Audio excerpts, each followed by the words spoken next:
Okay, so that's the question. You guys see that? Yes. See on screen? Okay, so 19. And instead of 19, I'll do 20. 19 is for the homework, right? Yes. Shania, it's for the homework? Yes. All right, so let's do 20, which is similar. And you guys can do 19 later for the homework. Okay, the question is solve each equation using the quadratic formula. So this is important.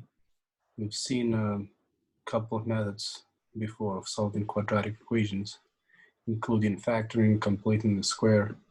But today we're going to see how to solve using the quadratic formula. So you've got to follow the instructions and use the method that the question is explicitly asking you to use.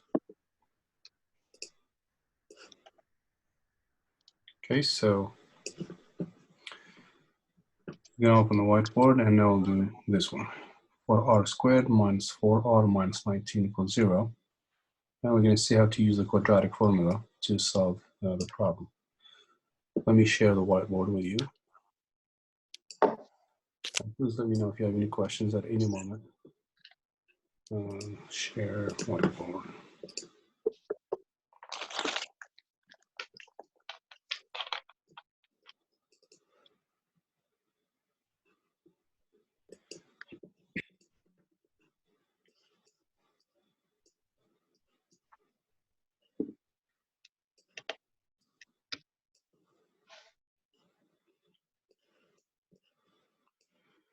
All right, so actually unit.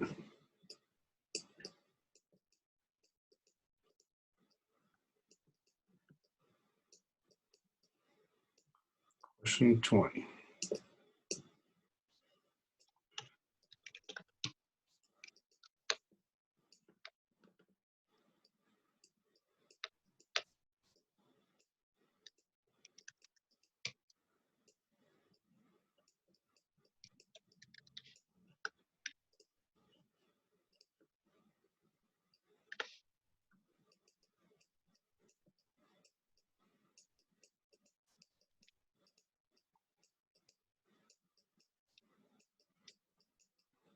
So first we're going to write the quadratic formula. So it's negative b plus minus what's inside the radical.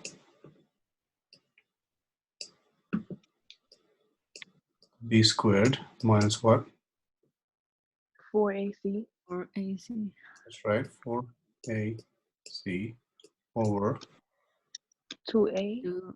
2A. 2a. So that's what we call the quadratic formula. We use it to solve equations instead of factoring or doing completing the square or some other method. We use the quadratic formula. So the equation is, where do we get these numbers from? So the standard form of a quadratic equation looks like this: ax squared plus bx plus c equals 0. So these numbers here, a, b, c, are basically the factors of these terms, a, b, and the constant c. The constant, that's why it's up. So for when you have an equation, we get a, b, c from the equation, and we plug that into the quadratic formula. Our equation is 4r squared. Let me just call it 4x squared. Instead of using r as the unknown, I'm going to use x. So 4x squared minus 4x minus 19 equals 0. So the reason why we have other methods besides factoring is because sometimes we can't figure out the two numbers that multiply to negative 19 and add up to negative 4.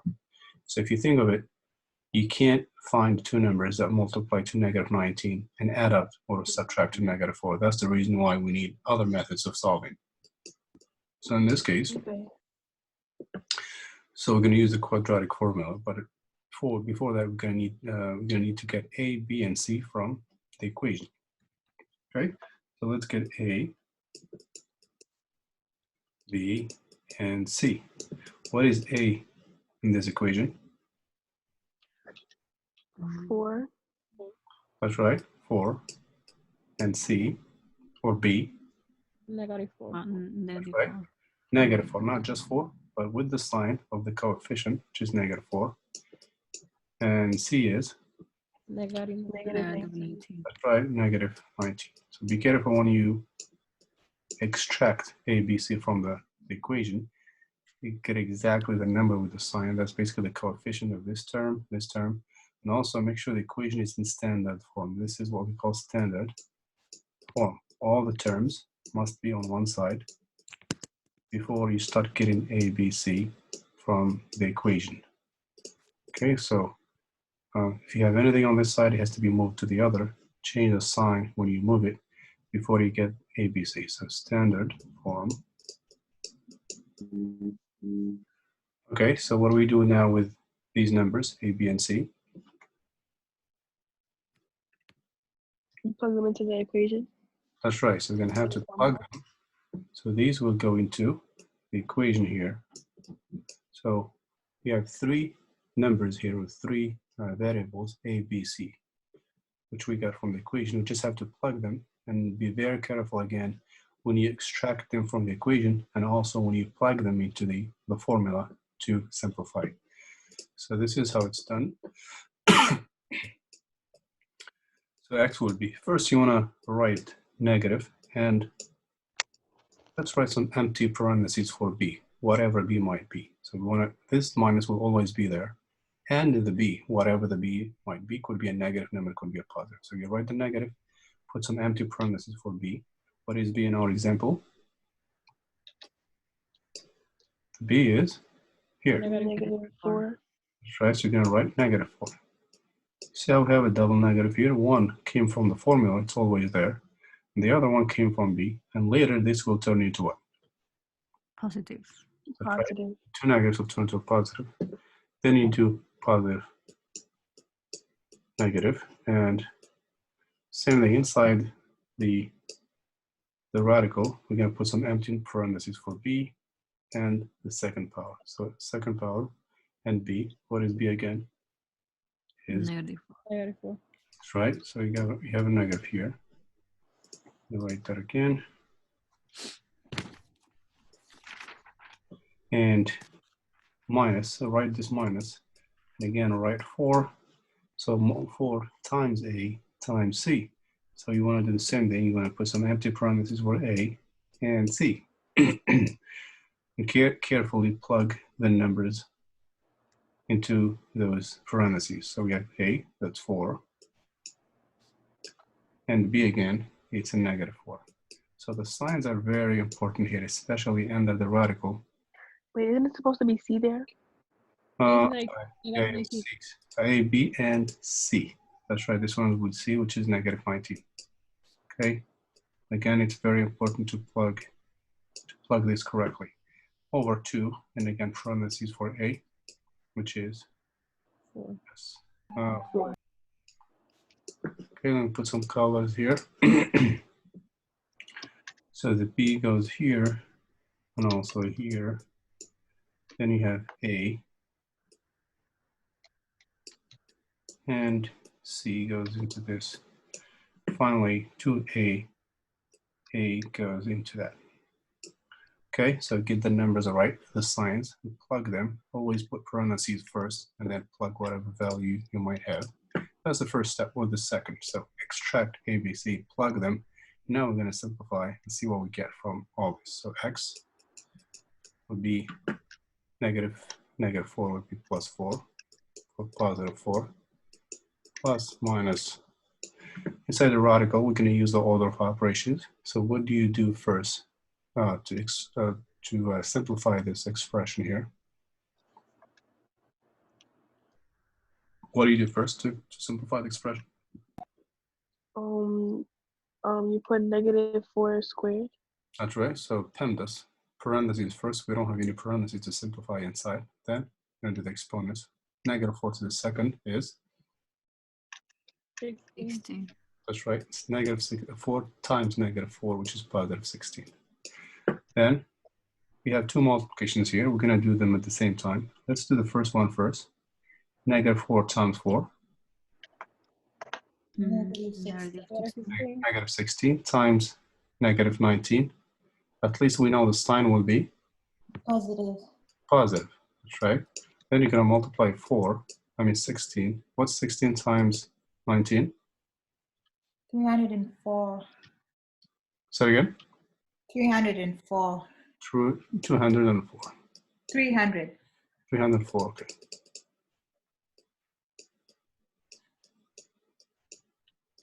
Over 2a, of course, that's 8. So, Wait, are we multiplying 4 times negative 19? Negative 4 times yeah, negative 19. so 4ac means 4 times a times c. So multiply these two first, 4 times a, and whatever you get, multiply by c. So we multiply these two, negative 4 times 4, that's negative 16. Multiply that by negative 19. So negative times negative is positive. And if Eunice said 16 times 19 is 304. One final step, we're going to add those two numbers inside the radical. That will be, what's 16 plus 304? Will be 320 over 8. So make sure your fraction extends under the whole thing, not just under the radical. A lot of people make this mistake. They put the fraction under the radical only, but actually it has to be under the whole thing. And do we know the square root of 320? Or can we simplify it?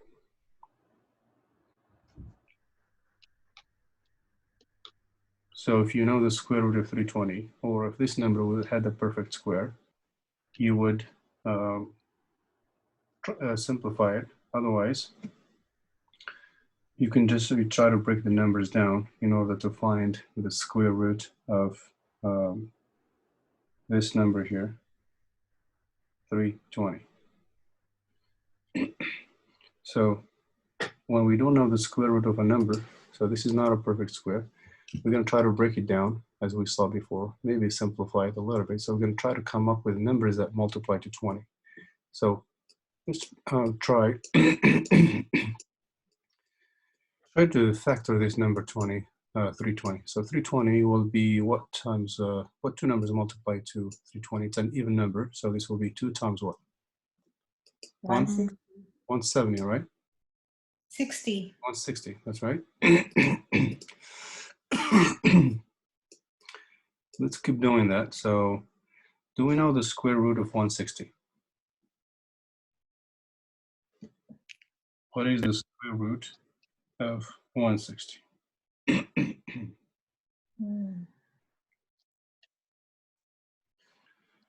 So 160 is not Perfect square. It's not a perfect square, right? So let's break it down further. We're going to do 2 times 80, and then 2 times 40 times 2. So we're going to do it the easy way. We're going to break it down. Okay, so far we have 2, 2, 2. Then another, can do another breakdown here, 2 and 2. So 2 here, another 2, and 2. So 320 is 2 times 2 times 2 times 2. No, 2 times 2 times 2 times 2, that's 16, right? And we know the square root of 16, which is 4. And we have another 2 here, we have another 4.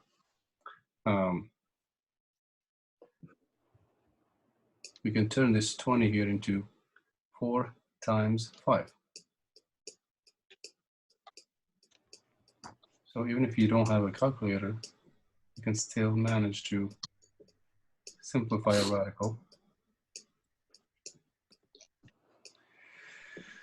Okay, so 320 is basically 2 times 2 times 4 times 5 times 2 times 2. These are called the prime numbers or the prime factors of 320.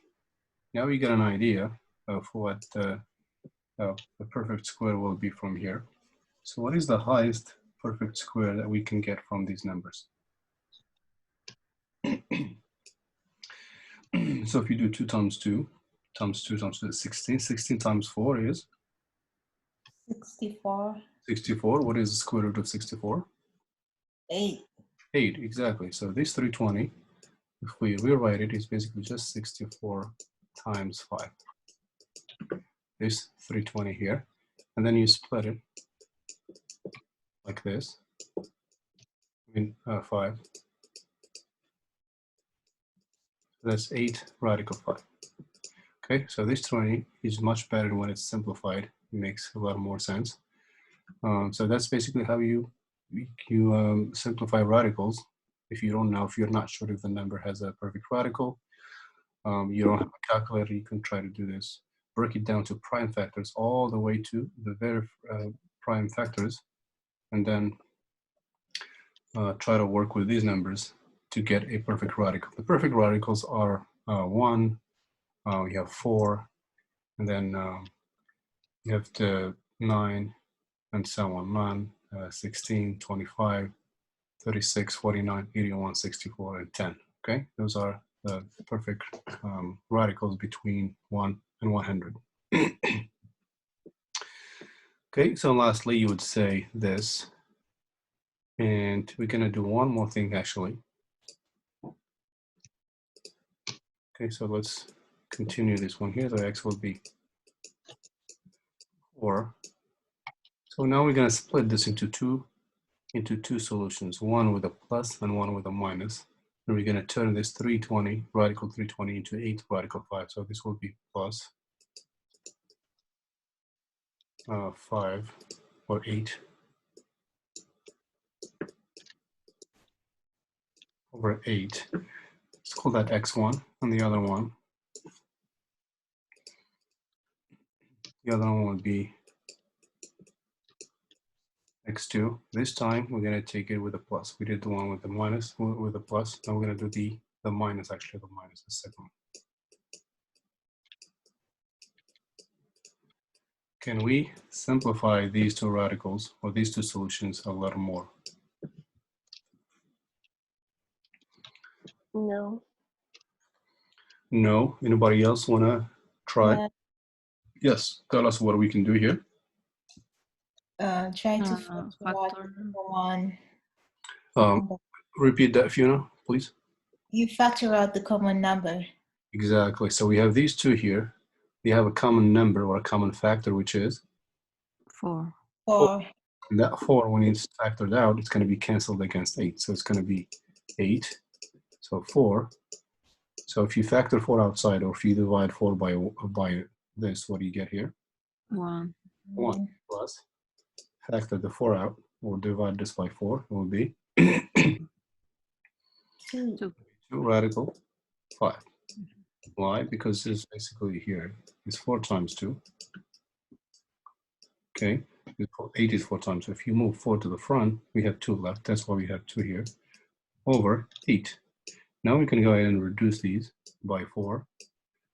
X will be, so the 4 is gone from here. So 1 here. And this will be 2. 2.